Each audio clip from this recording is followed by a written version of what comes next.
They told us to give a disclaimer. The views expressed on this podcast are those of the podcasters, any guests, and do not reflect any of the management, owners, sponsorships, or employees of thereof. Pretty much, if you're soft, don't listen to this podcast. One thing I pride myself on is just being the same and trying to look out for my folks along the way.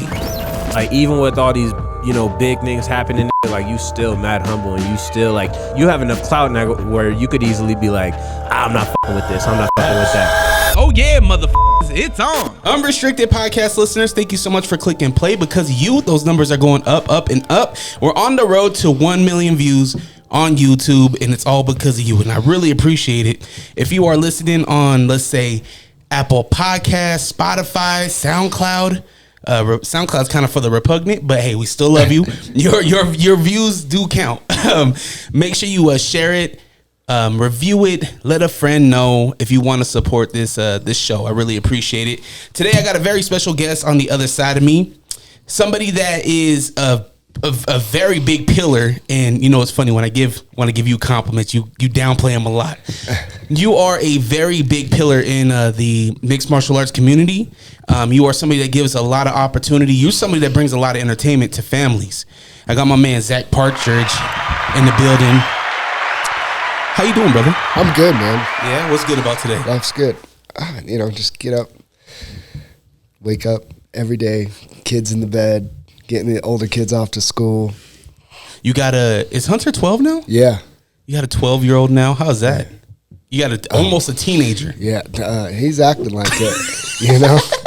It's interesting. He's good. He's such a good kid, but now we're getting a little bit of the teenage attitude coming into it, And he's such a good kid. Like, I always say, like, he has a really good heart. Like, he's the sweetest kid. That's good. So he is easy, but man, when his emotions flare up, it's like, it's just that time. Like, he's got to. I remember a couple weeks ago, for the first time, he like kind of gave me a like, "What are you gonna do about it?" back to me, and I was like, "But you're gonna check yourself right now." Yeah. No, it was fun. He's a great kid, but yeah, I mean, I have 4 boys, so. And all of them doing good? Yeah. Family's good? Family's good. This parenting thing, we don't know if we're doing a good job until we're tested, right? So everybody always tells, it's so funny, everybody always just tells me and my wife, like, my parents, her parents, "Oh, you guys do such a good job with your boys." We're like, yeah, we're good parents, and we just kept having kids, and then each one's so different in their own way, and it's just like, you just do your best, hope for the best, and just hope they turn into good people. Mm-hmm. But like, ultimately, they're going to make their own decisions. And like, you do everything, you learn, right? But like, our 12-year-old versus our 8-year-old versus our 3-year-old, it's like, they're just their own little people, man. And they're different just personalities. They're just going to go do what they're going to do, So baby girl, I have a 3-year-old, and she's my baby, obviously. My oldest is 10, and then my middle child is, he just turned 5. But baby girl runs the house. For sure. She manipulates my middle child to do all of her dirty work. I'll tell her, "Hey, go put your dishes away. Go put it in, put your stuff away." And she'll tell her brother, "Mari, go put it away." I'm like, jeez. Does he? Yes. What a good kid. Oh, but I also, this is maybe bad on me, but I taught my sons that, like, hey, your sister is your sister. Like, you are your brother's keeper, but you are your sister's keeper as well. Sure. And you need to, she's a princess, but we need to push back on her a little bit too. But it's hard when it's a baby girl and she's just so cute and you see yourself in her, Yeah. Well, I always said, like, I always joke, like, I only make men, right? I have 4 boys. But at the same time, I really say it's because God didn't give me a girl because I'd go broke. Because I wouldn't say no. I have a hard enough time saying no to my boys. Like, if I had a little girl, like, I'd never say no. She'd get whatever she wanted all the time. Minnie Mouse dresses and everything. Sure, whatever. It doesn't stop. You want to paint my fingernails? What? Sure, whatever. Oh yeah, that she's in that phase right now, and it's cool, but at the same time, it's like, maybe practice a little bit, baby. Yeah. I don't want my. I gotta go to work. Yeah, exactly. Man, Zach, we're coming off of a lot of stuff. Now, obviously, you had a Crown Fighting Championship in Hurricane. Yeah. You did that. We also are coming off of Fierce Fighting Championship 30, the biggest event ever thrown for Fierce, in my opinion. Yeah. At the Maverick Center. That was February 12th, was it? 10th. I want to start off with FFC 30. Okay. The prep for it, for the people that don't know, you are the matchmaker. What are the titles? My official title, I guess, is the Chief Operating Officer, right? Cody Bunderson, who owns it, brought me in to just run the show. And so that's what we do. And you're running with this Ferrari? You're driving this thing to hell? Yeah. We're going to drive it off a cliff if we have to. No, it's good, man. Like, February was a kind of a culmination of kind of what we've been building for the past couple of years, and everybody was really excited about February, rightfully so. We brought in some big names, we had some big matchups, some big fights, but I don't think that was like that was one big show and then like kind of go back to how it was. Like, I think that's kind of going to be closer to the new standard at the Maverick Center, is those types of shows. And when we talk about those types of shows, what do you mean by that? Like, what is the caliber of athletes that you're bringing in? Well, it's not the caliber of athletes just that we're bringing in. It's also the caliber of the fighters that the Utah fighters are growing into, right? We're getting more and more of them. It was when I took this over in January of 2022 was kind of the first show that I did with Cody, and then April was kind of my first show of 2022. That was like Kent Mafaleo's pro debut, and that was around then was Joel Haro was 1-0, or maybe he was 2-0 at that point. Zeke was still the amateur steel fist heavyweight champion. Like, he hadn't become a pro yet. We had all of these guys that are kind of like building this foundation of what our main cards look like at the Maverick Center now. They were still kind of coming into their own, to now it's like they're here. They're going to be here for a little bit until they go on to their own bigger and better things. Mm-hmm. But what we're doing with the Challenger Series now as well is we're building up that next wave, and we're building them faster. Yeah, because we have more shows. The Cross is already holding the belt, right? He lost. Cross lost. In Idaho? No, he lost to Ryder Campo in November. Did he lose? Yeah. Great fight, though. Yeah, I remember. Oh, yeah, he did lose. Great fight, though. He lost in the 5th round. Great fight. But what I'm getting at is that he started off in Challenger. Yeah, exactly. Or Talon Carvalho, right? Started Challenger, then went up to Idaho, Maverick Center, then challenged for our belt in February. Didn't get his hand raised, but in another great fight. We have these guys. Kulu, right? He came up through Challenger Series. With some anticipation too, when that stare off when homeboy kind of kicked him. Oh my gosh! It's like, that's one guy you don't want to make mad. It's cool. Yeah, so we have a lot of people that have kind of been building through Challenger Series, and it's really interesting matchmaking because you can see different people have different goals, different aspects. I have some guys that they just want to fight at the Maverick Center. It's not really the way it works. Like, if some people, the opportunity to make your debut happens at the Maverick Center, timing wise, it works out for us. Like, great. But like, most amateurs are going to make their debuts at Challenger Series. Mm-hmm.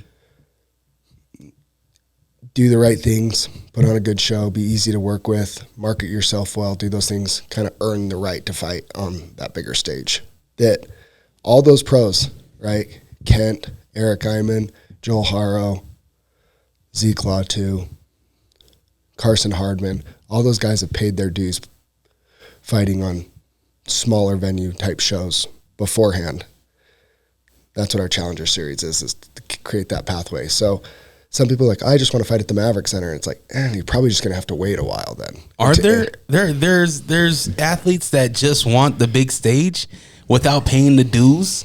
Oh yeah. In MMA, oh yeah. Like, I truly believe this, and they're getting fewer and far between, just because I think the MMA world it's maturing into more of a mainstream sport. But like, there's people that, like, I don't even know if, I mean, the goal is always to win, right? But like, I don't even think they care as much as if they win or lose, but they would just want to say, yeah, I fought at the Maverick Center. It's kind of weird. Yeah. To me, that's weird. But there are, and ironically, it's like personalities of gyms. There's a specific gym that I'm thinking of that I really believe they only want to fight at the Maverick Center. Is it which is cool, of course, everybody does, but it's if I offer you a fight on a Challenger Series and you always say no, but you're only open to fighting at Maverick Center, then it kind of tells me kind of where your priorities are. It's not to progress an MMA career, it's to progress, it's to have your face on a poster that says Maverick Center. Yeah. Which it will come. Right? You do the work. You be, like you said, you be easy to work with. You put in the work and you market yourself. You sell the fight. It's going to happen. You're going to get the opportunity. And you think these bigger promotions want somebody that's not willing to grind? It'll be like somebody saying, I only want to be at Madison Square Garden, but I'm not willing to go to the Apex. Yeah. Let me just back it up and even a little bit more of the business aspect of it. People saw the February show. They see our big shows. And I get messages from fighters from all over the world. I want to come fight at Fierce. India, Israel, Japan, South America, Europe, you name it. I'm getting Africa. I'm getting people say, please, can I have an opportunity to fight on your show? I'm sure they're doing it to other shows too, but like our show's getting out there enough that people are recognizing it and they want to come fight on it. And they say, I'm the most exciting fighter you've ever seen. I'll put on a great show. Please, can I come fight on your show? So as the promoter, as a business person, what do? I go click on their profile. They have 192 followers. And I'm like, if you were that exciting, you'd probably have more than 192 followers. Yeah, coming to a country where nobody knows you. Yeah, you need to make noise. You remember the guy that Carson Hardman beat for the 170 title, Babajit Chowdhury? That guy from India, right? But here's the thing. He owns martial arts schools in India, so he paid for a lot of his own travel to get over here. It wasn't about the money. It's about progressing his career. So he comes over. We set up the fight, big fight. It's great. But, dude, our numbers blew up in India. He has... I think he has like 27,000 followers on Instagram. So when he's posting our stuff on there, it's getting our brand out to India. Like that's a guy who we're interested in bringing from another country, to do good business with. We give him the opportunity to fight on a big stage here in America. He gives us some good exposure overseas. Like that's a good business deal, right? Yeah, absolutely. Because and correct me if I'm wrong, but to me that sounds like, hey, if there's a promotion in India that sees one of our guys, they might want to fly him over there. And now it exposes Fierce even more out there, and it gives us representation out there. Exactly, then it comes down to, again, the business side of it is when his manager calls me and goes, I have this guy. He's really well known in India. He's really exciting. He's going to put on a great fight. He's going to stand and bang with Carson Hardman, and it's going to be an awesome fight. Like, you need to look at this. Cool, send me his Instagram. I send it, and he has thousands and thousands and thousands of followers. I want to say it's like 27,000. I'm not positive on that, but he has a lot of followers and a big following over there. We did good pay-per-view numbers in India. People tuned in to watch him over there. So like that's when people say like I'm an exciting fighter. It's like the proof's already there in 2024 on social media. Like we can see how many eyeballs you have on you, and that matters to the UFC too, for sure. Like you want to go to a bigger show, like. That matters to them.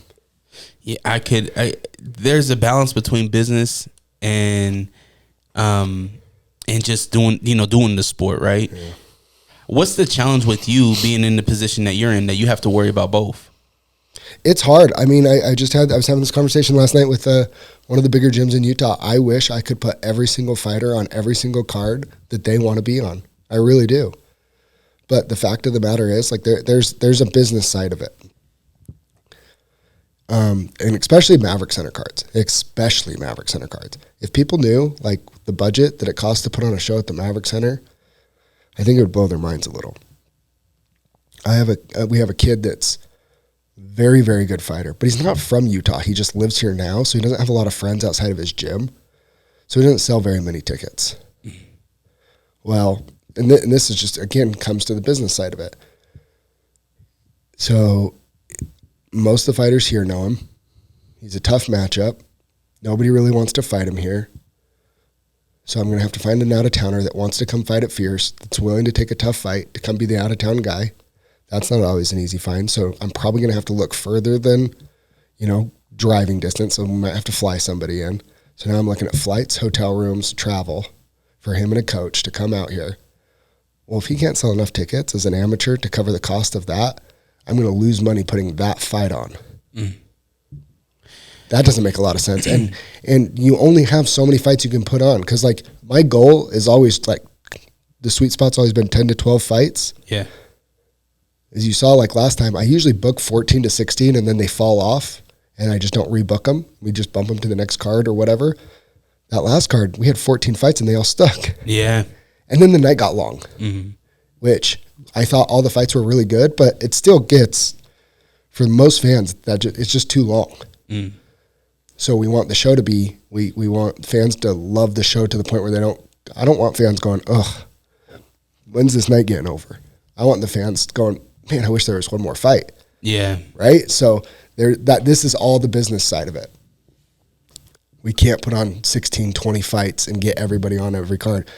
So now I need you to do your part, the marketing part, being able to go out there, sell tickets, sell to your friends, family, and people, your coworkers, whatever, that you're an entertaining enough fighter to fight so that I can put you on every single card that you want to be on. But so Kent Mafaleo's a great one. Zeke's a great one. They put themselves out there. They create their own content. They get a videographer, records them while they're training. They do all these things.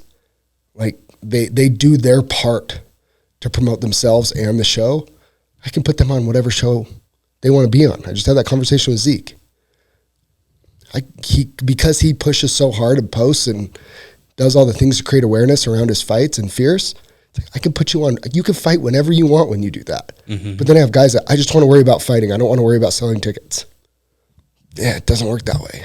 Yeah, you would think that you would want to be seen by your support system. If you truly have a support system, you would think that you would be excited to tell people about it. Come see me. Or you in the back of your head, are you nervous about what the outcome could be? Zeke put himself out there and he lost both his last fights, but he was winning. You know what I mean? Zeke, for people that don't, Zeke is this close to being 6-0 and probably already getting signed to the UFC right now. Yeah. I don't know if I've said that to him, and I don't know if that's settled in. I'm sure it has. If he was a 6-0 heavyweight, and I believe he's 32 years old, he's either one away or he's probably already getting signed, or they're saying, hey, Dana White Contender Series is this fall. Just train and focus and get ready for that. Don't take any more fights. And, he had Darren Abbey almost out of it. And his last two fights, my opinion, he had one and it didn't. And then the other thing I love about Zeke? He doesn't make excuses. Yeah. He owns it. Everybody's blaming the ref, blaming this, blaming that. He owns it. He says it's on me. I love Zeke. But that's how close he is. And he just bump into him and he's like, yep, I want on the next one. Let's go. Erase it. It is what it is. Let's keep moving forward. I love that about him. I love that about a lot of the guys and gals that represent our state. Is that, man, like you mentioned, a lot of them are elevating, which only makes Fierce elevate, right? There's a standard now with Fierce.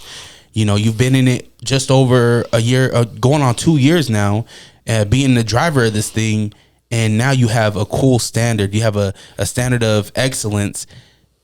You mentioned it's hard to get the matchups together, but is it hard to have this?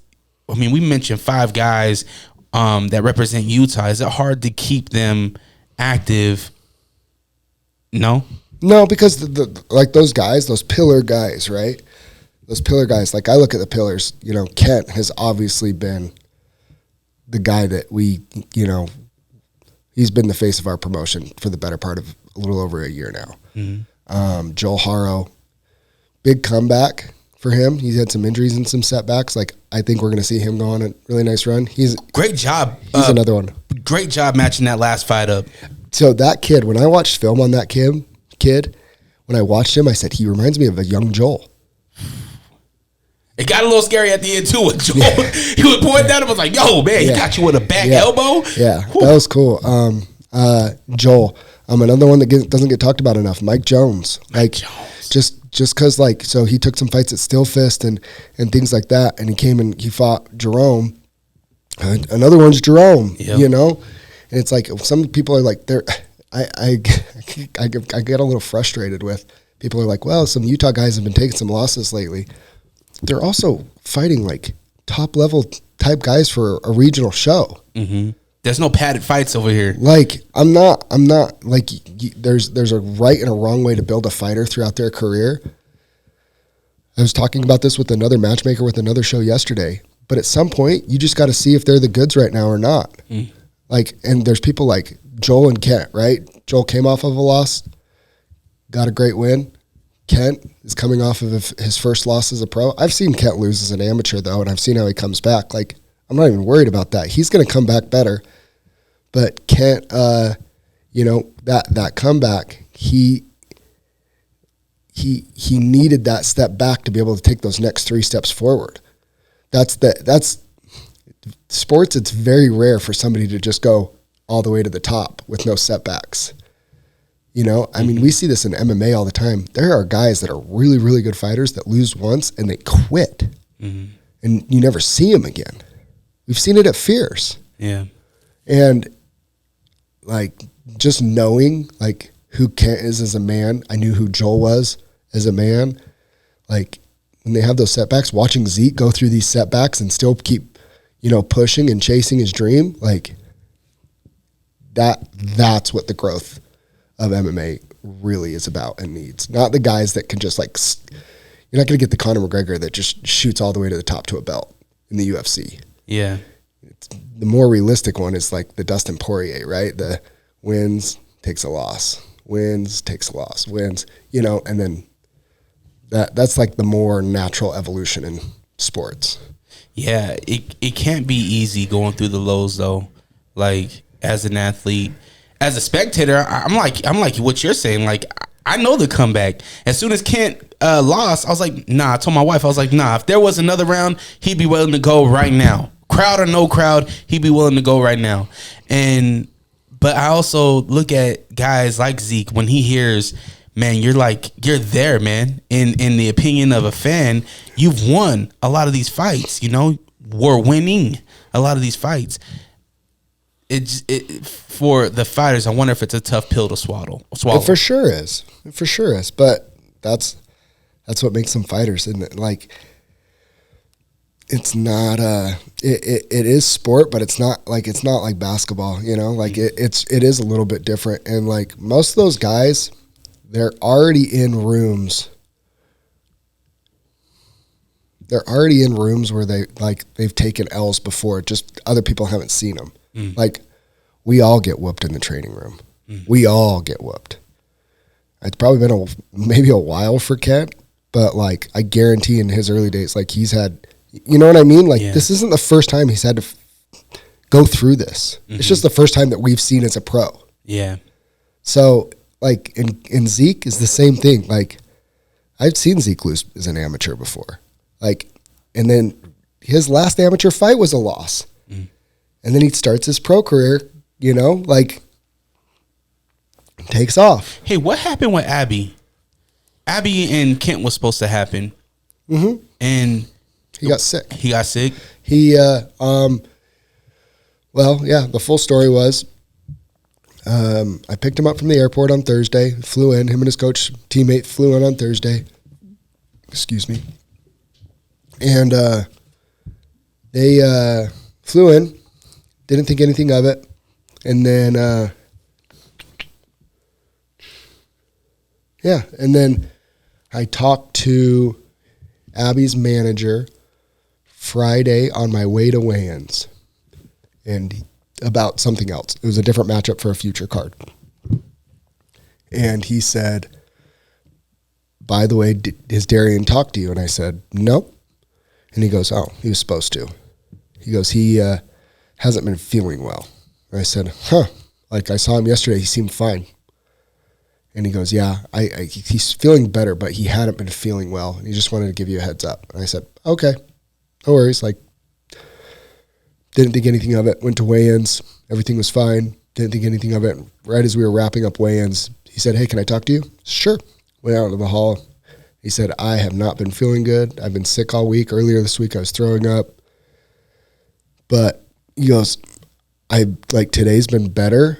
I think I'm okay. I just wanted to give you the heads up. And immediately in my head, my thought was, you're creating an excuse for if you lose.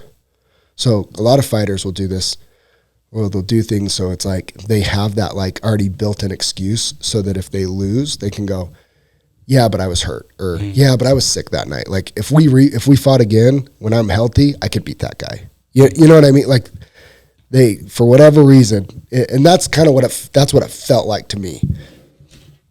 And he left. I was like, well, just let me know how you're doing in the morning, but we'll do whatever we can. If you need anything, let me know. And and then I get a phone call from him at 10 a.m. the next day. We had just finished setting up the cage. Day of the show.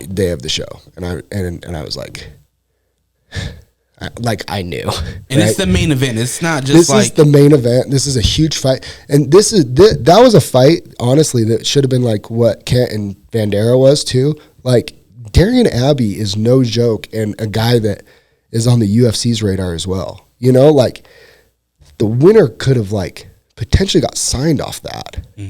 Like that was a big fight. I was excited to see it. And he called for it. Like he beat Zeke and he called for the belt. And we promoted the crap out of it. And like this was good. So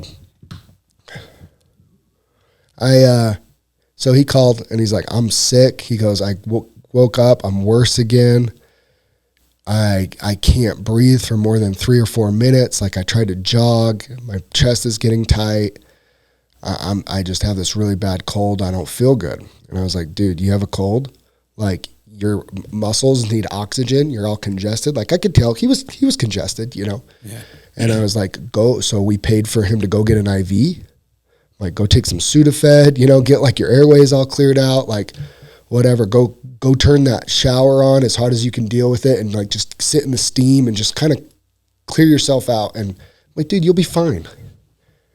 Okay, cool. And then so we set up the IV, Uber's over, gets the IV, goes back. It's like, I want to say like 1. He's like, yeah, man, I don't think I can do this. And or maybe it was noon because I was like, listen, dude, it's too late now to like find a replacement or do anything. Like you need to try everything you can to fight. I'm like, go take a nap. Like go sleep. Maybe you wake up in the afternoon. You know, you have a cold, you wake up in the afternoon. Sometimes you get a little boost of energy, suck it up and deal with it. And yeah, like 3:30. That was a Friday night show, if I'm not mistaken. Yeah, so doors are open 30 minutes. So doors were going to be opening at 5, and it was around 3:30. And he's like, yeah, I'm not coming. And I just said, you can't make somebody fight. That's the other thing I've noticed. Like, and I kind of like the text messages. I gave him kind of all the pep talks in the world. Dude, we just watched Tom Aspinall beat Sergey Pavlovich on 2 weeks' notice. He said he hadn't been able to train with he had a back injury. He was scared because Sergey was the monster Russian. Scary guy. And he bet on himself and bet on his training, and he went out there and got it done. I'm like, I kind of flipped it, right? Because like I'm a Utah MMA guy, but at the same time I am a promoter and I want the fight. More important than the Utah guys winning is the Utah guys need to fight. Well, to have the training, right? To have the opportunity to win, right? You know, and like, and I'm just like, I have to make this fight happen. So, I mean, I kind of gave him the pep talk, and I'm like, dude, this is your Tom Aspinall moment. Like, Kent is Sergey. He is the big, scary heavyweight in the country that nobody wants to fight. And when I say big, scary heavyweight, reason why we brought in Jared Bandera, I have 9-3 heavyweights saying no to him. I have 7-0 heavyweights saying no to him, that he's too risky of a fight. Like, tons of people are saying no to Kent. He is the big, scary heavyweight. You're the guy that called for it, but, like, you're showing up to do it. Like, bet on yourself, bro. Like, have your Tom Aspinall moment. Come to Salt Lake City and beat him. Like, you're a competitor, dude. Like, he's a hooper, like played college hoops and stuff. Like, he's a competitor through and through. He's done bare knuckle MMA. That was the other thing. People are like, he's scared to fight. Dude, that guy does bare knuckle MMA for game bread. Like, I don't think he's scared to fight, but I think he knew Kent was very dangerous and could lose. And he just mentally, he couldn't get himself there. And I said, okay, well, you know what? Come to the venue, get checked out by the doctor. If you tell a doctor you don't think you can fight, they're not going to push you to do it. Like, the doctors, they're playing under, no doctor's ever going to tell you to fight. Yeah. You know, it's not it's what we do isn't exactly good for our brains and our overall health. So I'm like, just come get cleared by the doctor. So there's no suspensions, because to no-show an event without a doctor's note, there's suspensions and stuff by the athletic commissions handed down to that. Oh, I didn't know that. Yeah. And so he said, no, I can't come to the venue, because if I come to the venue, I know I'll talk myself into fighting, and that's not what's best for me. Whoa. I'm not coming. And I'm like, dude, you're going to get suspended and fined. And he goes, okay. And so he got a suspension. He got a pretty large fine. Like, the athletic commission came down hard on him. But right, like, it was a big fine, but at the same time, it was rightfully so. Like, he should have gone through the proper channels. He should have told the doctor at weigh-ins at the pre-fight physical that he'd had a cold and had some issues, which he didn't. And he should have at least come to the venue and let the doctor say he's not fit to fight, and let the doctor be the one to pull the fight and him not just no-show. So, oh man, that's what happened. Wow. Is this common? No. It's not common. Especially at this level. Maybe at the like amateur levels, because dudes just get scared to fight, you know? I would. But no, like, that was, and I just didn't think it was him, you know? Like, because he's had people pull out on him. His previous 2 fights, people had pulled out on him on fight week. Yeah. Everything about this guy sounds like he would have that Aspinall moment. Like, everything about his character sounds like he would be, you know, willing to do everything to get in that cage and at least try. I mean, it would have been, Kent not fighting was horrible. That was the worst case scenario. Like people think like Jared Vandera beating Kent was the worst case scenario. No, the worst case scenario is Kent not fighting. That's the worst case scenario. Yeah. That happening.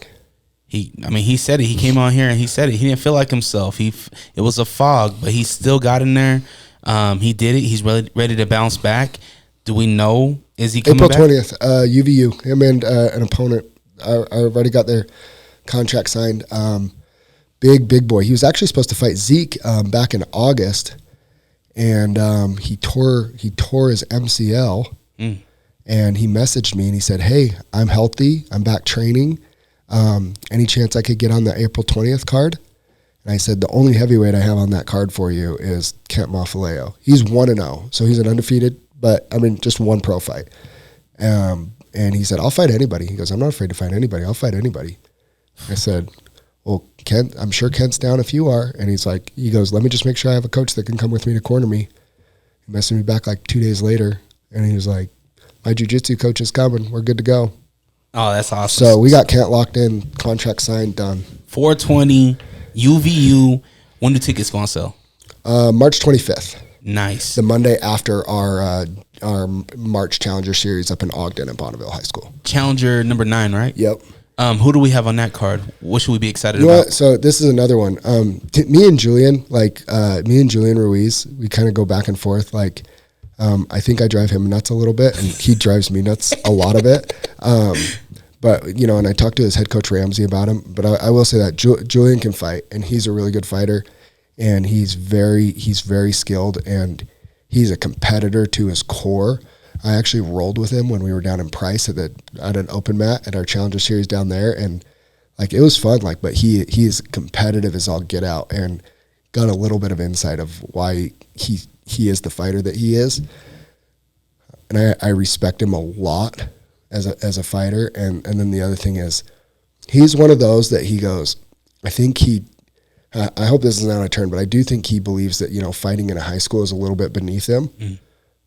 But with the people around him, he's trying to see, like, the bigger picture is being active and fighting, you know? And so, like, he's willing to do it. And that's a good lesson to, if you really want to focus, and the focus is an MMA career, have the bigger picture and not just like sit and wait. He could sit and wait for the May Maverick Center card.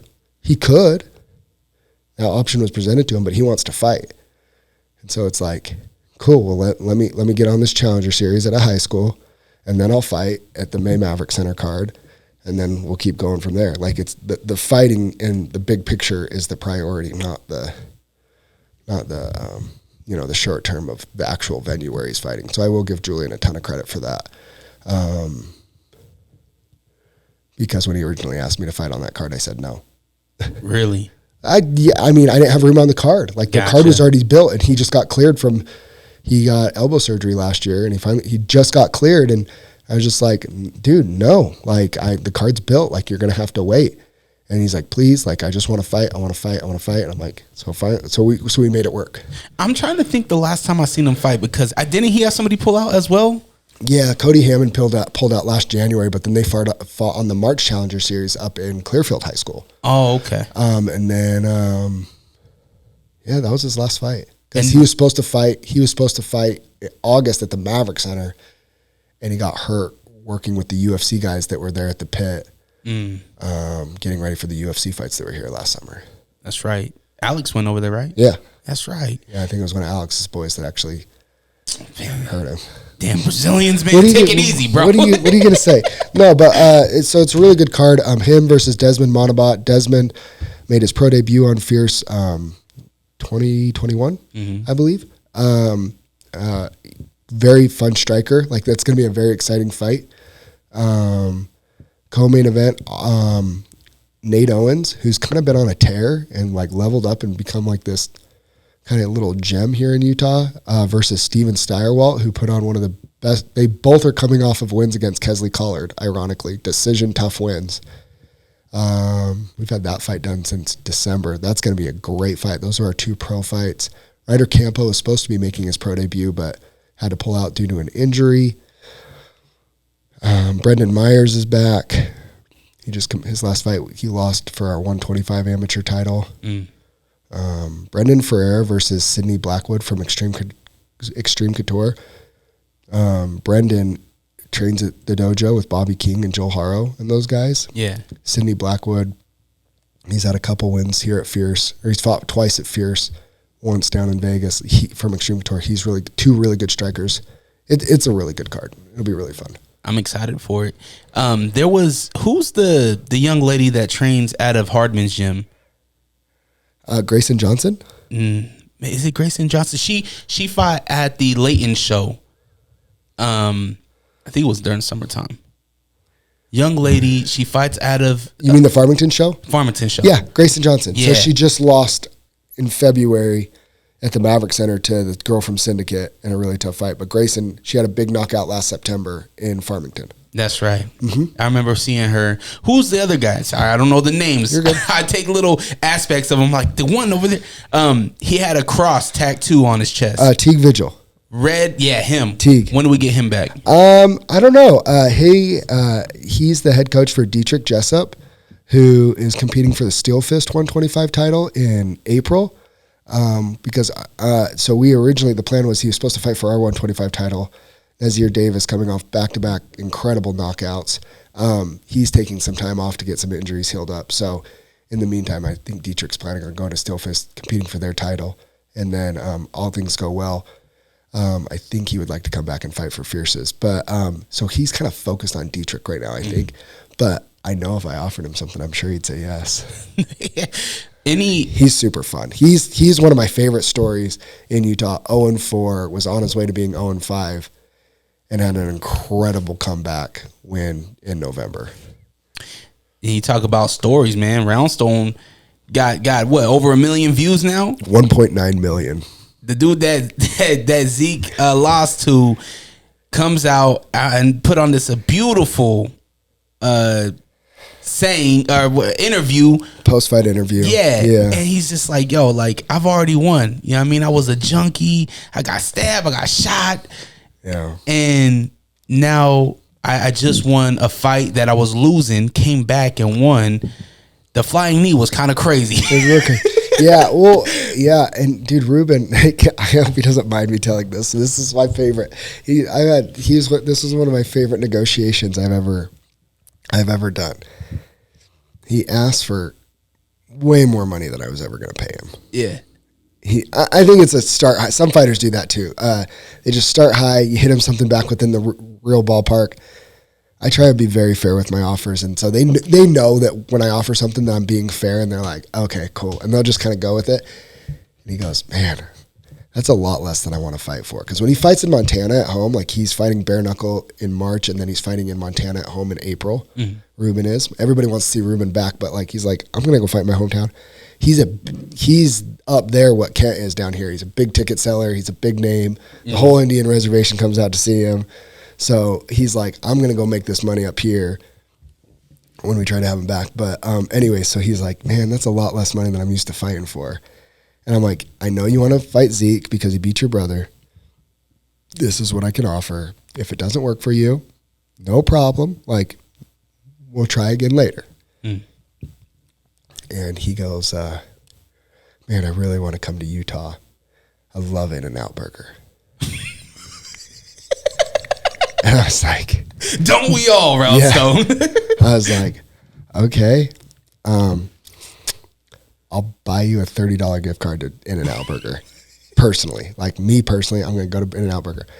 And he goes, for real? I was like, yeah. And he goes, done, send the contract. And I said it like for like substantially less money. All it ended up costing me was a $30 gift card to In-N-Out Burger, and I gave it to him at weigh-ins, and he was all about it. You couldn't do $100? Wow. Next time I'm going to offer it out of Dre's pocket. How about that?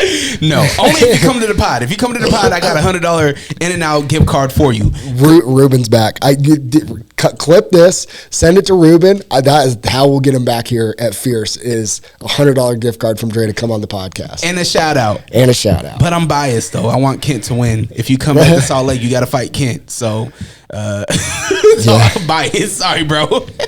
But Cortez, man. Where's Cortez at? Is he done? Is he going to fight soon? What's going on with that guy? Oh, you're going to put me on the spot. Sorry. These are heavyweights that I see, and there's a lot of anticipation. Last time I seen them was Idaho. I'm just going to be really honest about what played out. Luis was supposed to fight Eric Iman in November. Mm. And sorry if I'm zoning out. I'm just trying to. I don't want to misspeak here, but he was supposed to fight Eric. I'm messaging him the week that medicals are due, which is the week before fight week, saying, which he was late on his medicals the last time he fought for us up in Idaho. But Idaho is a lot more lax than Utah. Utah is on point. We have a fantastic athletic commission here, but they're on point with that stuff. You don't miss deadlines. You miss deadlines here, your fight gets canceled. So I'm hounding him on, dude, when are you going to go get your blood work done, your physical, whatever. I'll get it, or I'm getting it, whatever. And then what happened was he goes, I can't fight. Or he just kind of ghosts me. So I'm messaging his coach, the lady that kind of ran their gym that they were training out of, but apparently they were going through some sort of breakup too. Oh. So the communication there wasn't great. And she said she screenshotted a text to me from him that said, yeah, I don't think I'm going to take this Eric Iman fight. It doesn't make a lot of sense for me. Backstory. Eric's coming off of a rough loss. Wants to try and get one back. Luis Cortez lost a bunch of fights. Luis has 2 wins over Eric Iman from way back when. Mm-hmm. Like 7-8 years ago, I want to say. So this is a really good fight to tell Eric, you're really done. It's time. You know, Luis is on a skid, but if you still can't beat him, like, let's hang it up. Like, you're doing a lot of good things for the broadcast for us. He's a coach at his gym. Like, he has a lot more to offer MMA in Utah than just being, you know, the silverback gorilla and fighting. Mm-hmm. Eric does. He has a wealth of knowledge. We love having him at the shows. Like, I love Eric. But if you can't beat Luis Cortez right now, like, it's time, right? And then Luis, You need to figure out what the crap you're doing. You've lost like 5 fights in a row. If you can't beat a guy that you've already beat twice, you need to figure out what you're doing. Right? So that's why the fight it made sense. Yeah. And so he texts his coach and said, this fight doesn't do anything for me. I'm not going to take it. Well, you already took it when you signed the contract, dummy. Like, that made me, and I don't mean dummy, but like that infuriated me. Like, you already took the fight. You signed the contract. So, and then a couple days go by after, like, and by the way, I'm in Lake Tahoe with my family, supposed to having a family trip. And I'm trying to not have wasted Eric Iman's camp. Yeah. You know, thank goodness for Jesse Salmon for being a freaking man he's a 205 or light heavyweight, willing on a week's notice to come up and fight Eric Iman on,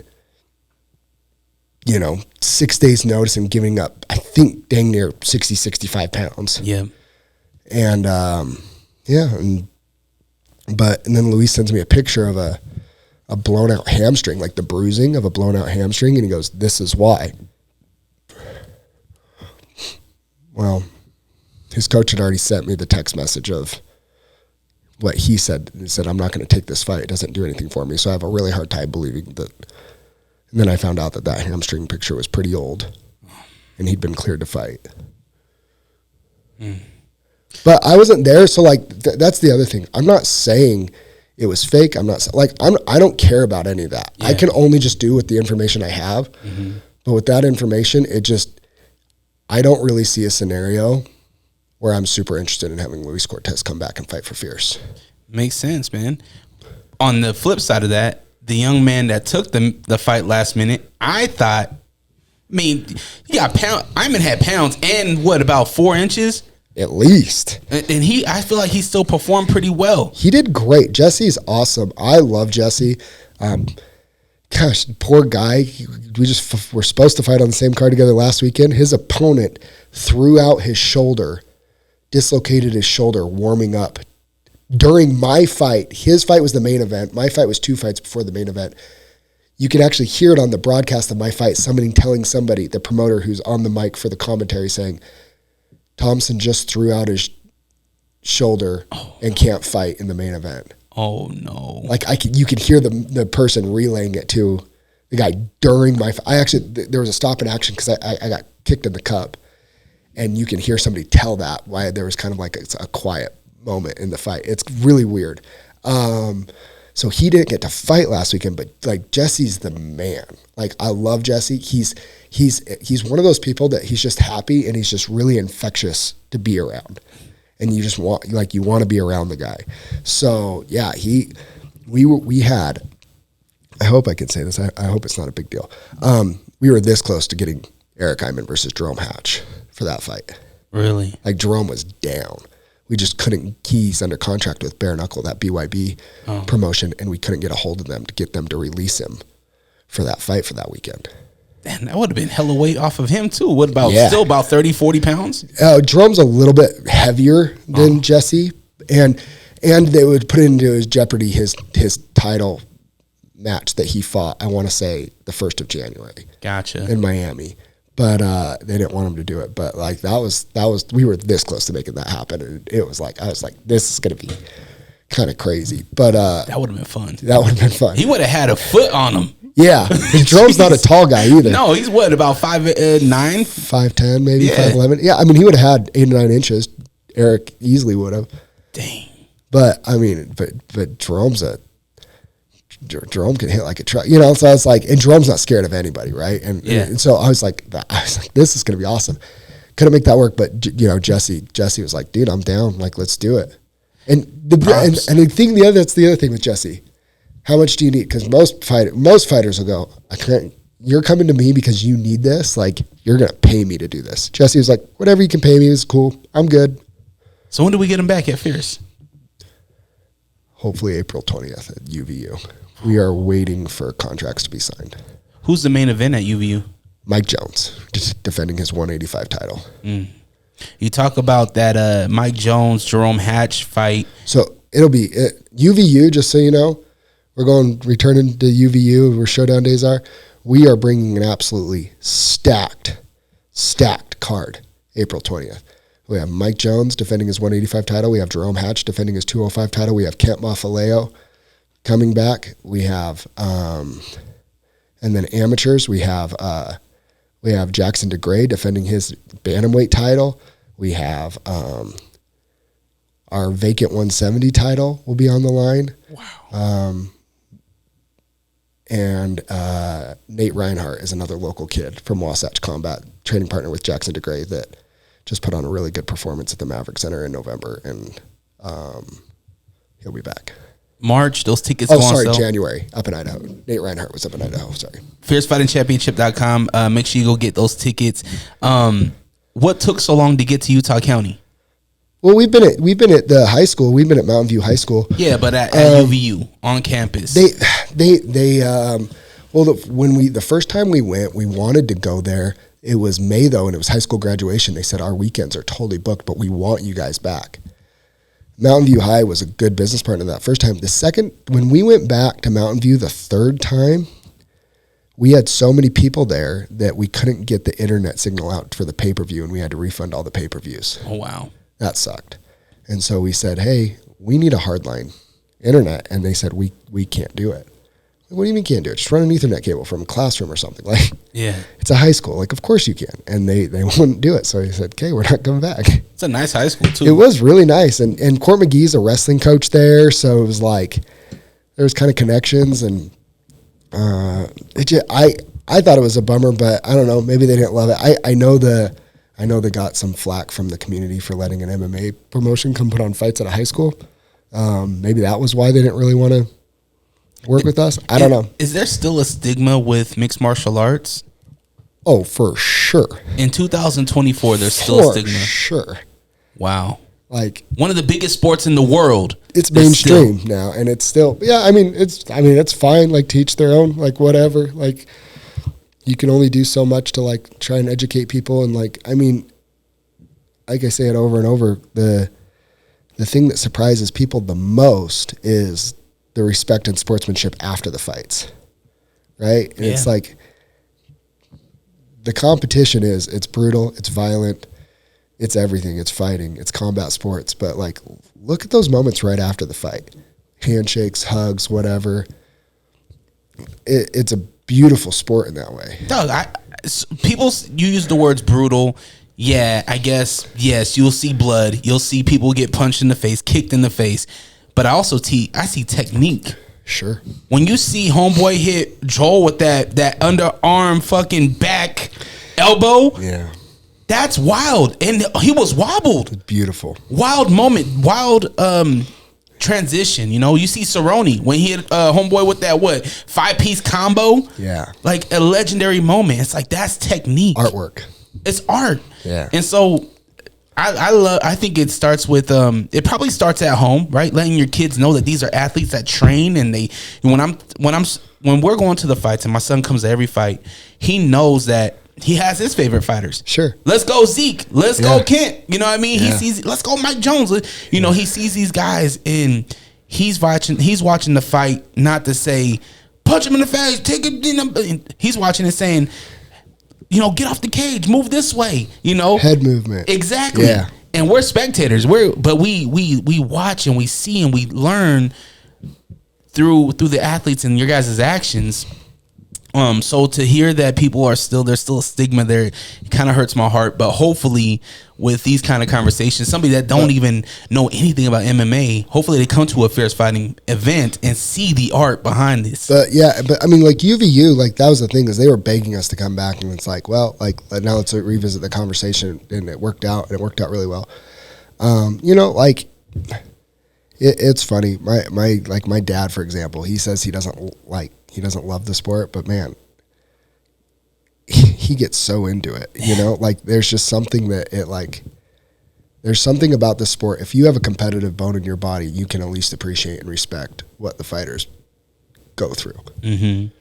I want to talk about Crown, your latest fight. Yeah. Obviously not the victory. You didn't get the win, but I haven't seen the fight, but I seen your post saying that, hey, it went to the judges. I respect it. But you watch the back, you say you can kind of see where you could have won. Take me through the very beginning of getting this fight, training. Did you feel good? Yeah. Yeah, it's weird, right? Because I can only fight when it makes sense for the Fierce schedule too, right? Like I've got offered other opportunities on other shows, and it's just like, sorry, Fierce has fights that weekend, or it's like Fierce fights are the very next week. Like that's not a good time for me to, put in a camp or cut weight and do that type of stuff. Like Fierce comes first. My responsibilities there comes first, work wise. So, but you're also coming up. Weren't you supposed to fight, but it got canceled? I fought in September. So before then, was that when the fight got canceled? Because I remember you were supposed to fight some. Okay. Yes. Yeah. So, and I fought in September, and then they just said, "Hey, we'd love to have you back. Our next show's February," and I was like, "Yeah, it would be, And things timing wise, it just kind of worked out with Fierce cards. It was a couple weeks after our February card. We didn't have another one till March, so I had like a month after my fight, because that's like a big thing. Is like I like to after my fights, like I'm not good at decompressing after, but like I'd like to have the time just in case I need to, because like you don't know what's going to happen in there. Like I could get knocked out, I could break something, like I don't know. So I need to make sure I have the time to allow myself the appropriate amount of time before I make sure I have what I need if I need it, right? Mm-hmm. So yeah, so we talked about it.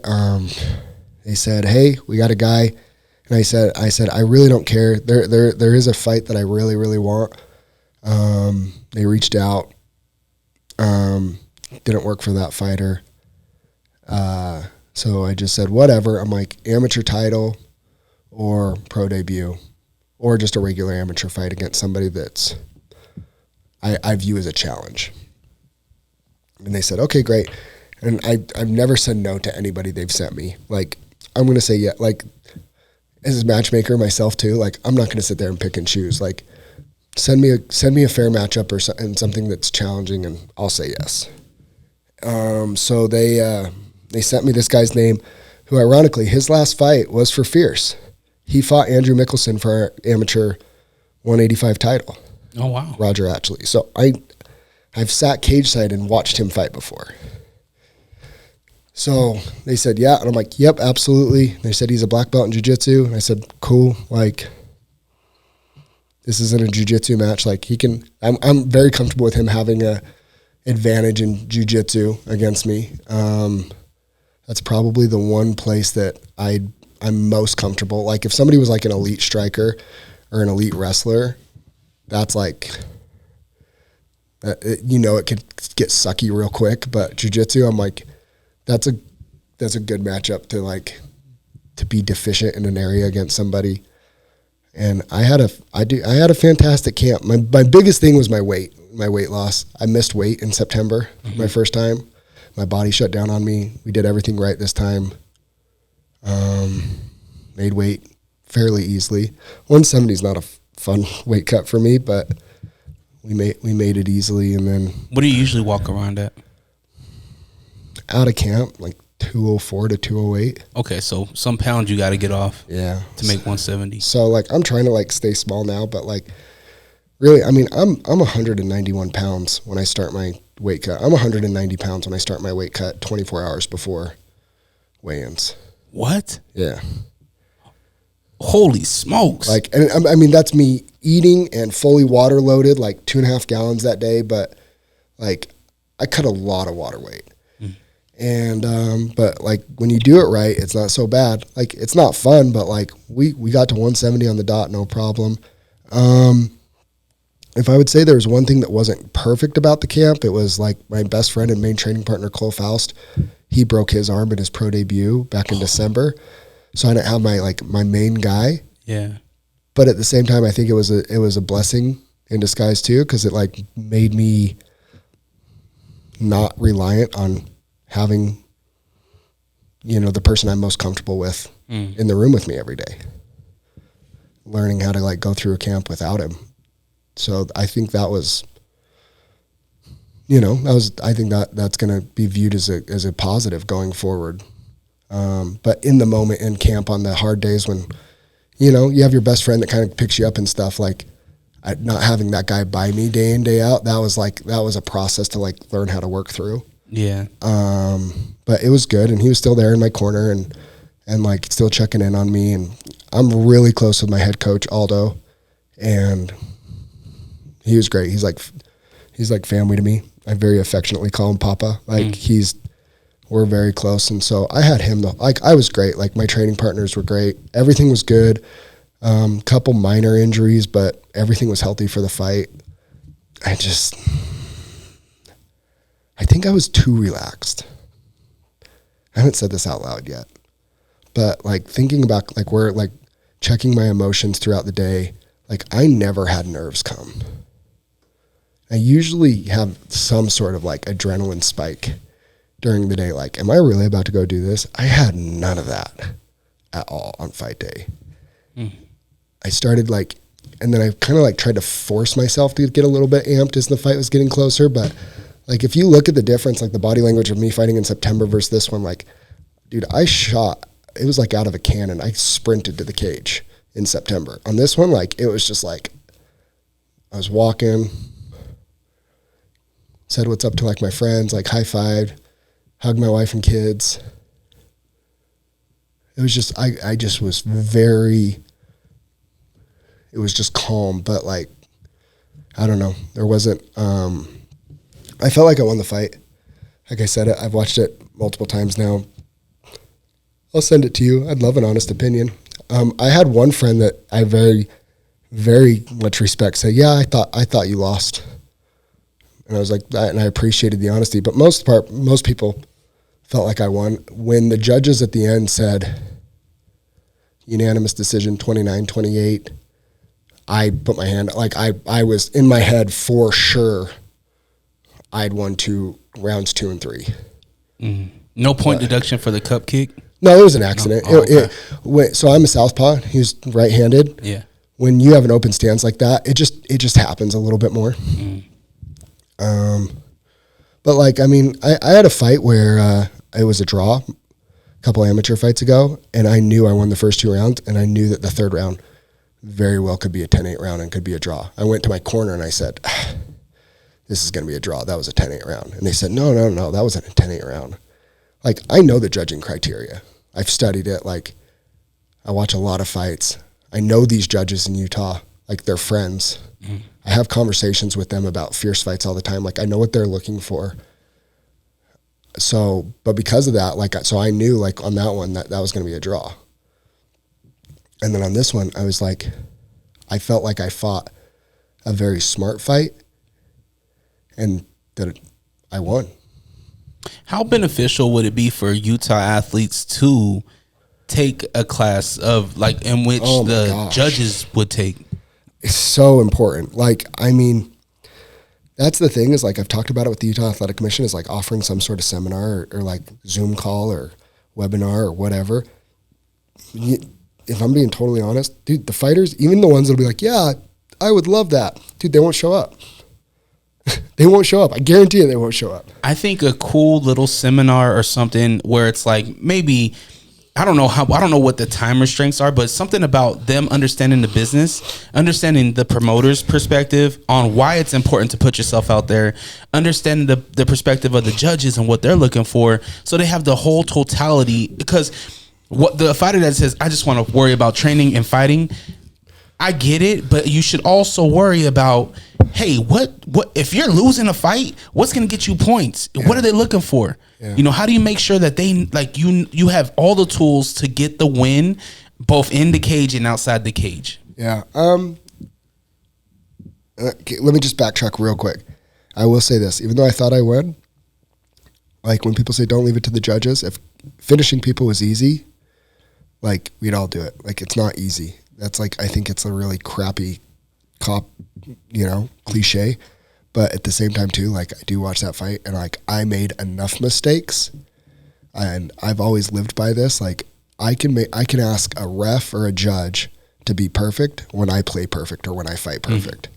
I did it. I made my own mistakes. Like I had him really hurt in the second round and me being a big dummy took him down instead of just keeping him on the feet and started teeing off. Like that's on me. And if I do my job right there, the judges can have the night off, and we're not having any of this conversation. So that right there doesn't really matter if I felt like I won or lost. Like, at that point, that's where I have to take ownership. And that's what more fighters need to do too. But yeah, I actually try to explain this to fighters all the time. I try to explain to them the business side of it. Hey, if you don't sell tickets, like we have a guy here in Utah that sells a ton of tickets, and he doesn't fight very often. But when he wants to fight, and if the card's full, but he says, hey, if he calls me and says, Zach, May 31st at the Maverick Center, I'm ready, let's go. Guess what? Somebody's getting bumped. Yeah, because he plays by the rules, and he knows. Like, somebody's going to get bumped because he's going to put hundreds of butts in seats. And I'll say this one because it's a hypothetical, because it'll never happen again. It's Ben Moa, right? Yeah. Ben's the biggest ticket seller I've had since I've been a part of Fierce. And I love Ben, and he put on a freaking show at Bare Knuckle too. But when, if Ben called me and said, Zach, Jared Vandera took the heavyweight title out of Utah, I want to bring it back. Guess what? Everybody's getting bumped for Ben. Sorry. He's coming off of a win from Fierce. 2. And Bare Knuckle. Sorry. Why do you say never would happen?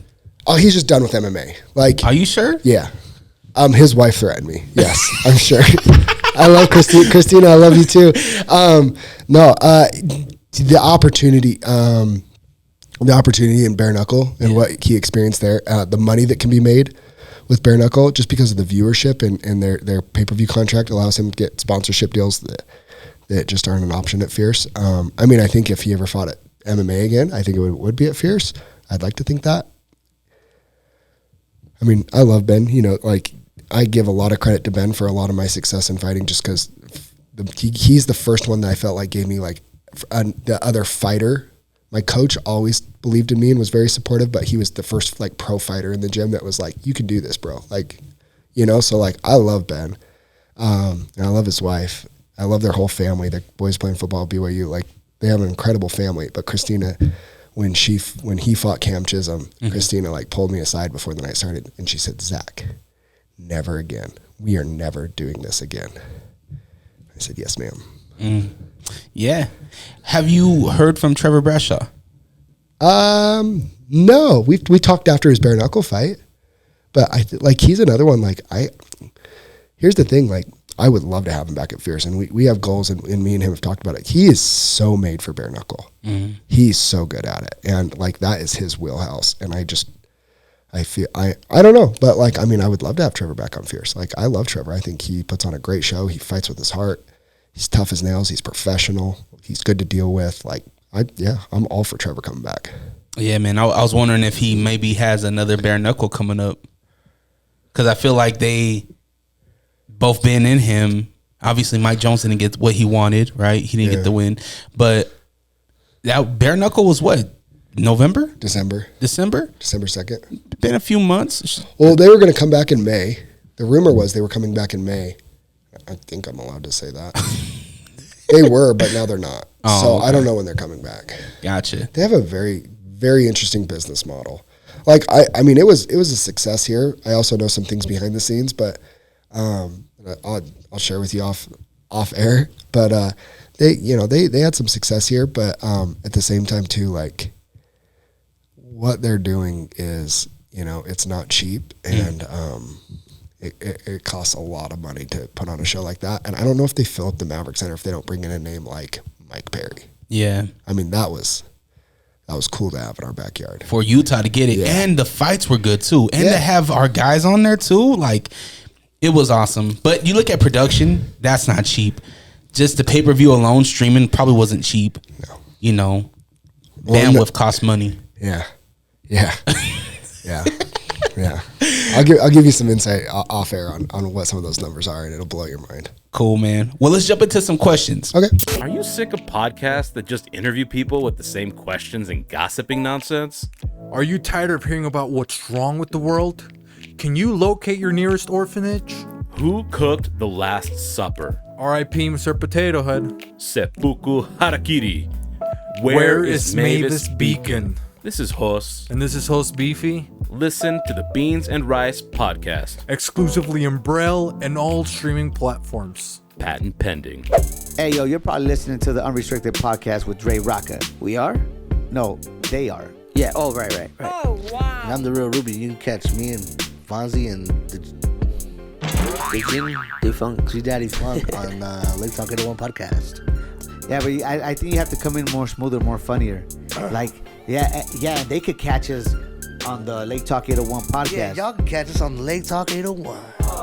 Yeah, and we'll be like, and yeah, man, hey, and they could catch people like me, the real Ruby, and people like you, Fonzie, and people like him, G Daddy Funk, Wow, on that's the a Lake lot of Talk people. 801. Who cares? What did he say? Huh? I didn't hear him. I don't know, but Why- this probably should be the ad. Are these on? Catch a new episode every Monday on all streaming platforms. The Lake Talk 801. Tune in now. Questions is powered by the good folks over at a bar named Suit, where you can catch live music, sports events like UFC pay-per-views, you know, this being kind of the MMA podcast right here. Meet me at a bar named Suit, 8136 South State Street for UFC 299 March 9th. It's a Saturday, $5 cover charge, and you can have a great time. I'll probably bring dominoes. I like to play dominoes while I watch the fights. Let's go. Yeah. A barnamedSue.com. First question comes in from Dustin in Vancouver, Washington. Salute to my Vancouver folks. When I was living in Portland, Vancouver was kind of like, you guys are kind of like our cousins. Cool. So salute to them. Does Utah want MLB or NHL? This is a big story right now around the world. Ryan Smith has made it very known that he wants something here. MLB, NHL, both, right? They're talking about House Bill 562, which gave them the rights to Fair Park area for MLB Stadium, which, you know, looking at House Bill 562, it's like taking money from rental car companies or whatever. So the foundation is set. Now it's up to Utahns, right? Yeah. The Senate or whatever. What do we want though? His question is, what does Utah want? MLB, NHL. Me personally, like I love the idea of both. I'm a baseball fan. Like baseball is my first love in sports. Like I love baseball.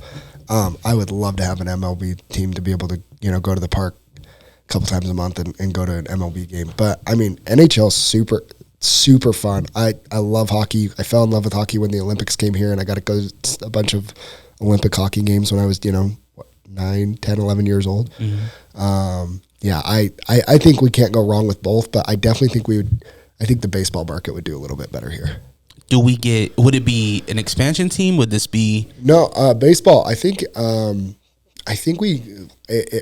baseball I think would be an expansion because I believe the A's are going to Vegas eventually. But we did say that we would host the A's while the stadium was getting built in Las Vegas because they don't have anything for them. Where would they go? Smith's Ballpark? Yeah, or something. I don't know. Yeah. I don't know, but I heard that was offered. I don't know. Maybe I'm wrong, but That'd be cool. But I think. I wonder how the Angels would feel but about that. Brian Smith, the rumor is that Ryan made a large offer for the Arizona Coyotes last week. Is that NHL? Oh, okay.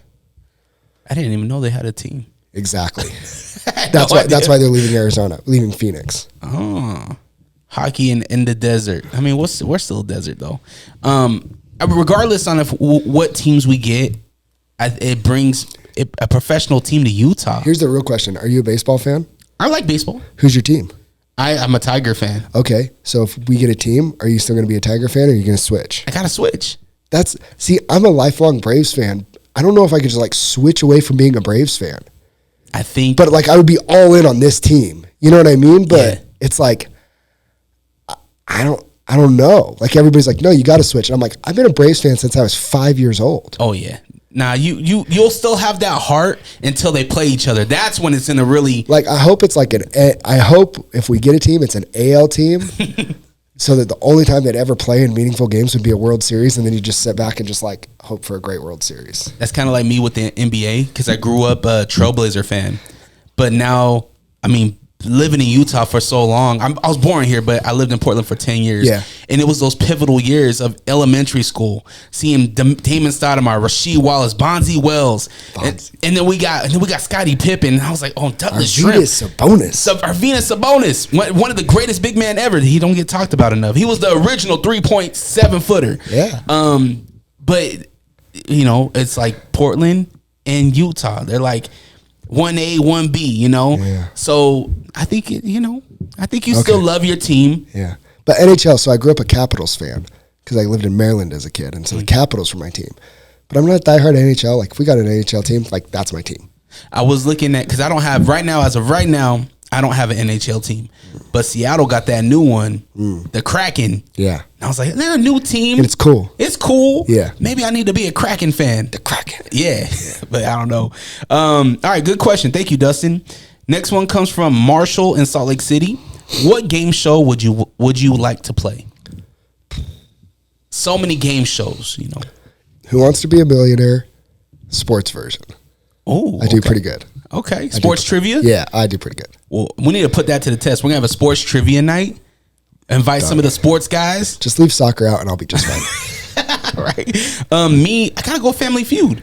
Okay. Family Feud's great. Yeah. You got to do Family Feud. Steve Harvey edition, because I don't want that guy to kiss me. Yeah. You know? Remember back in the 70s? Yeah. I don't know that guy's name. All right. Thank you for that question. Lucas in Newport. Newport what? You didn't put Newport Bay? Newport. Classic rock or 2000s rock? Dude, I am not. I know you're the wrong guy. I am not a huge music guy, so probably 2000s rock. Okay. Like, I listen to podcasts. Yeah. My playlist is pretty much the same as it was in high school. What, you don't listen to nothing's in your earbuds when you're training, when you're on or is it just podcasts? DMX. Okay. Like I've been on a huge DMX kick, but like. And you walked out to rain? Uh-huh. Yeah. And people always like, what do you like to listen to? And it's like, it's all stuff from when I was like high school, still junior high school. Ludacris, I'm DMX. There too. Mine's classic rock, man. Give me some White Snake. Give me some Big Hair anything. I'm down. You're in. Yeah. My father-in-law loves me because of that too. And I just recently I don't know. 2000 I've been listening to a lot of Korn. So like I just put my son on the Freak on a Leash. Okay. He's like, "Oh yeah, this is it." Okay. Yeah. So I'm in between Lucas. Okay. Travis Jones in West Valley City. You have one animal as a sidekick during an apocalypse. What do you have? I'm taking my dog Tebow. I have a bully. I have a like 80-pound Staffordshire Bull Terrier. He roll with me anywhere.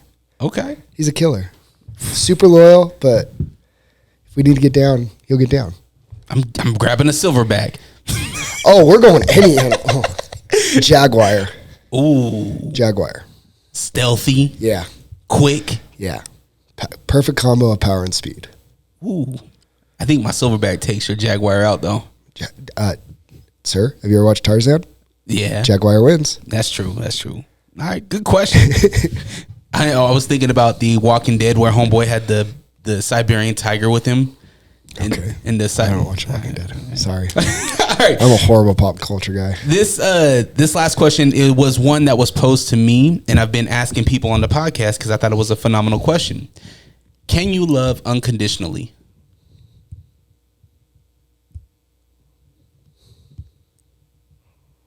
I feel like I can. Like my kids. Like Dahmer's father loved him.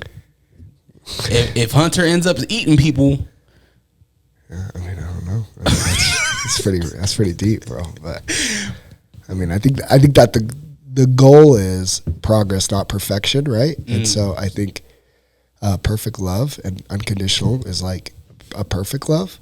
So if if you're not there, as long as you're working towards that, I think that would be good. Okay. I love that question because it's a deep one, man. You got deep on me quick. Zach, man, what's the socials? Where can we catch the podcast, future fights, and all that good stuff? Man, follow us on Fierce Fighting Championship on YouTube. Blake Aurelian runs that channel. He does a phenomenal job. That's where a lot of like my announcements and stuff get posted, or on our Instagram at Fierce Fighting Championship. Mine personally is Ridge79. Do you have a nickname? Not really. No. Jaguar. No. Dude, I actually had a sponsor. It was like for my third fight. He's like, you have to have a nickname, and I was like, I'm not doing it. And like we argued about it, and then he like tried to make me the Great White Shark. And he's like, Zach the Great White. And I was like, that's not the move, bro. Like, trust me, it's not. Yo, the Great White is crazy. I was like, that's not the move. Definitely not coming out to that. That's the minority like, community would be like, whoa. Yeah, I'm like, bro, you gotta understand. We are not WWE here. We don't have to have nicknames. Like, and I love The Rock and I love WWE, but like.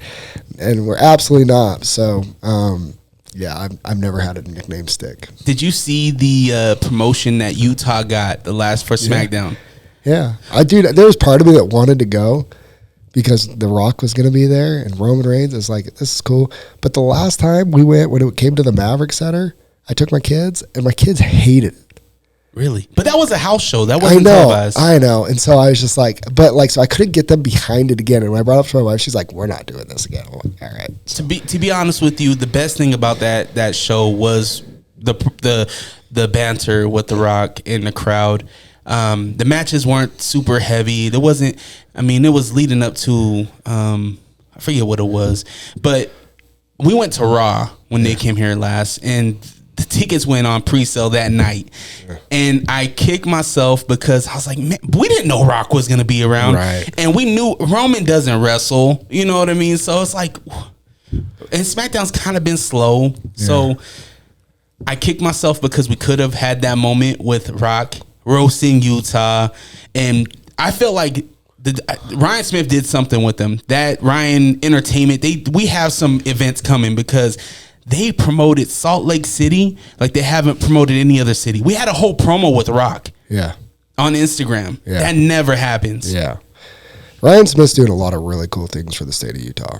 So I'm not gonna lie, at first I wasn't loving him changing the jazz, and like I liked the old school Miller ran jazz forever. And it took me a minute, but you kind of see like he's so forward thinking and willing to invest into the city of Salt Lake City in a way that I don't think anybody ever has before, and I think it's really cool. I was listening to a podcast with the original Jazz Bear, the Jazz Bear with 30 minutes. Yeah, and he was talking about how the new regime came in and how the Millers were a real family, how all the employees felt like it was a family. Maybe business wasn't done the best on the business side, and obviously Ryan is a business forward-thinking man. Mm-hmm. And I wonder if people's thought on Ryan changed once they realized like business is business, you know. It's just I mean, that's everything, man. Like I run a promotion, but at the end of the day, it comes down to the business. Like, here's the thing, and I tell fighters this all the time. Man, you want to make more money, go sell more tickets. Like, I don't like fighting for free. That's what I can offer you. What I can offer you. Like, it is what it is. Yeah, I hope that fighters. Hopefully that little insight. Though you gave a lot of insight. I hope it's helpful. I hope they listen because it's just going to make life better for them. I promise. Yeah. Start marketing yourself more. The Joel Harrell just posted a really dope fight day video. Jeremy does a fantastic job. We actually brought him up he shot some stuff for Joel, but he did some stuff for the whole Fierce show. He knows he has an open invitation to come videography our shows whenever, because he does a fantastic job with those. Fierce's media has stepped up in a major way, and I think that it's only getting better. Blake Aurelian, baby. So salute to my man Blake, man. I wish you were living in Salt Lake City, man. I know, right? Get him up here. Yeah, come on, man. Tell wifey, come on up here. Appreciate you, brother. FierceFightingChampionship.com. Go get those tickets. We have the Challenger Series coming up in March the 23rd. Yep. And then we have UVU 420. Go get those tickets. The 420 event obviously is going to be huge. So definitely be inside the arena. Don't be outside the arena. Come on in. It's going to be fun. If this is your first event, go check out the previous pay-per-views on FierceFightingChampionship.com. Again, all on YouTube. Yeah. All on YouTube, too. I appreciate your time, brother. Thank you. Allrock.com, ALLRAWK.com. Go get a shirt if you want to support. If you don't want to do the monetary donation, share this content. Share it with a friend. It's zero money for you you to hit the share, the like, and leave a comment. And man, again, appreciate you. Y'all have the day you deserve, and we'll talk to you soon. Peace.